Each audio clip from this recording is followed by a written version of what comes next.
Hello, I'm Anders Hudson. I'm a technical director. Mostly, mostly do stuff with HBO, History Discovery Channel, and yeah, those guys. Plus, pretty much anything that Marvel's come out with in the last 5 to 10 years probably had something horrible to do with that. My association with the STEAM community put on that Fandango that happened the last couple of nights, and I saw somebody drinking there. I was like, my name's James Curry. I'm Macaulay Foundry, and I do some instructional video work and have my own little studio. And I chatted with this lady here with her lovely camera and said, I prefer Canon, but that's good too, perfectly good Canon. And so I've done some shooting and editing and processing and scripting and so forth, and worked with a few small productions like Horrific Theater, where I was behind the camera, but more often working with props and so forth. So that's my background. Hello, I'm John Harrington. I'm a prop master, work in LA doing stuff. Have done some kind of science fantasy building things. I was a prop master from the HBO's From the Earth to the Moon, where I did all the 60s, reproduced all the 60s stuff. I built a lot of lunar modules for Master of Disguise. Oh God! And Transformers 3 is my lunar module, and Apollo 18 is my lunar module. So that doesn't necessarily mean it's good for other modules. And now I do a lot of television stuff. I just finished Justified, and I did Without a Trace, and I did a little bit of Sherlock. And that's it. So I'm kind of like a builder prop master, which is kind of rare in the industry. All right, my name is Paul Guinan. I'm a artist and author of Boilerplates, which came out last year and was just last fall optioned to be a film. So, but the thing is, it's still too early in the process to actually give you the process. I can tell you how it became optioned, how it wound up in a producer's hands, but beyond that, in terms of adaptation, I'll have to come back next year and give you all the horror stories. Bring pictures. So I guess we'll start with what was suggested by the panel description, and we'll just go through the panel here. What does each person think about if there's any kind of unique process in adapting steampunk pieces to film, or is it the same process as you would adapt a regular dramatic novel? For me, that's tough to say, because unfortunately on this panel I'd have to play the devil's advocate and say don't make a steampunk movie. It's a bad idea. The profitability of it is horrible, and given the margins these days, the market is way too small. And I know that's horrible to hear, but the problem is that when you're producing a movie, in order for it to get green-lighted, it has to get 130% of returns on its initial investment in the first week it's in the theater. Now that's the theater. Who goes to the theater? Primary demographic of people that go to the theater are urban teens between the ages of 15 and 25. So unless you're going to make an art film, you're not getting into the mainstream theater. And if you're not making it into the mainstream theater, you're not going to get that conversion on return. So a producer's not even going to look at you. Now let's talk about an indie film. I think if there was a uniqueness that you said, hey, great Aunt Thelma died, she left me $500,000, I'm going to make this thing on a shoestring.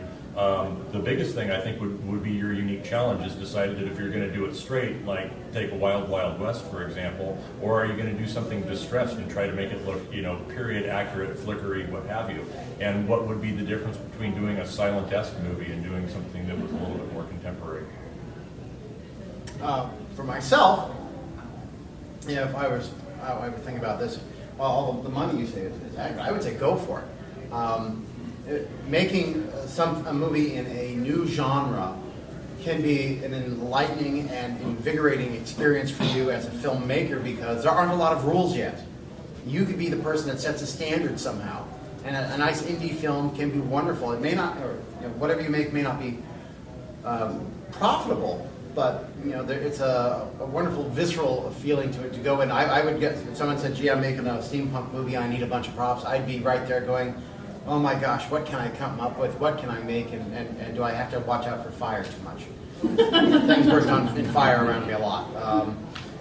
My best friend's been with me through 3 of my 5 onboard electrical fires in the car. So I look at it as a real opportunity It may not be something where you make money, but I look at it as an opportunity to develop yourself, develop your style, and to maybe make a name somewhere. Well, I'm just kind of like thinking what you're saying. I mean, it's kind of like it's more of, you know, we're kind of nuts and bolts. Let's find this. Let's build this. Let's put this together. And this type of stuff to actually build is really expensive. You know, I can't tell you what an 80-foot cast iron robot costs to build. It's a lot. The parts are impossible to get. But now like World of Tomorrow, Oh, Sky Captain, the World of Sky Tomorrow. Captain, and Yeah. I guess Sucker Punch. I haven't seen Sucker Punch, but is it, well? But still, it's a design sense. It's more of what you know what you do than what we do, right? It's more of I'm so used to like kind of kludging things together. Oh no, we need a bomb for the show. So okay, I'll make what kind of bomb? I'll make bomb parts and put together. You know, for TV, you have no time at all. It's like Thursday, you need Tuesday. I find I need a bomb for Thursday. So I've gotten fascinating. Don't say that near airports. Yes. I've actually had that problem. But it's kind of more of a design point of view of making things look cool. And then, because now we can kind of do it all virtually. I mean, there's not as much need to actually, you know, for that. Although, this is my bread and butter, and I love this stuff. But then again, you also don't have to be completely accurate. I mean, there's only going to be a handful of people that are going to be watching that show that know, oh, he used this wire when he should have used that wire. Well, no, I mean, for the bomb thing, that's definitely, I mean, I've definitely known how to fool the Nielsen families. Time and time again, on all kinds of stuff. But I'm just kind of thinking back on the steampunk thing.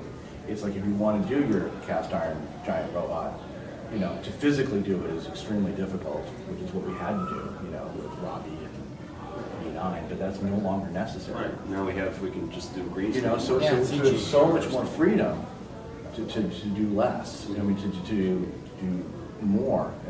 And so I built this little trike thing up there, and I learned something about myself that I'm not a good designer.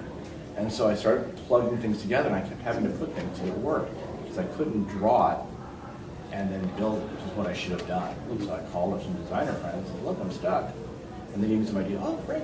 I did that. So I never realized what a bad designer I was and how important it is to be able to visualize it rather than kludge it. And it's kind of, it's hard. You know what I'm saying? Absolutely. It's kind of, I tried to kludge something without knowing what I was kludging, and I failed. The difference between production of what we do here is it's like, oh, hey, I think I'm going to make something rad for this con, and I've got 2 weeks to a year to produce it. And then the finite difference between that and you need to produce this for a production in this schedule, and you don't make one, you have to make 6, because if something breaks during filming, you have to toss in a new one, you have to have the stunt version, you have to have the film version. And I just had to make a fake Furby, and I had to make 5 of them. Well, in fact, I want to interject something here for people who are into this. If you want to design something, Co-Create is an online program, a CAD/CAM program that you can download the basics for and go through the tutorials and learn online how to do CAD/CAM work and design stuff in your computer. WonderCon is coming up, and Hash is usually there with their Animation Master, which they have down pretty cheap in price. It's like $25 or $50. And you can do 3D animation with it, but you can work on objects in 3D and see if they work, so you can do your designing there. And it exports to step files and plugs into most 3D printers, so you can literally make physical samples of anything that you produce up to a 0.07 tolerance. When it came time to design those robots, I realized that even if I had sort of James Cameron Avatar level rendering skills, there's still that sort of uncanny valley where you can still sort of tell, no matter how well you do it, that it's artificial. So I realized that my best bet would be to create a physical model, which meant that in order to create that, it was sort of form follows function. I would have to build something that was within my realm of abilities. And in doing so, I had to keep it simple. And as a side effect of that, the simplicity of the design created this, a level of appeal or connection. And then beyond that, a level of believability. People, when they're looking at the photographs that I Photoshop this figure into these finished photographs. And so there's a level of believability there that I wouldn't have been able to achieve even using the most sophisticated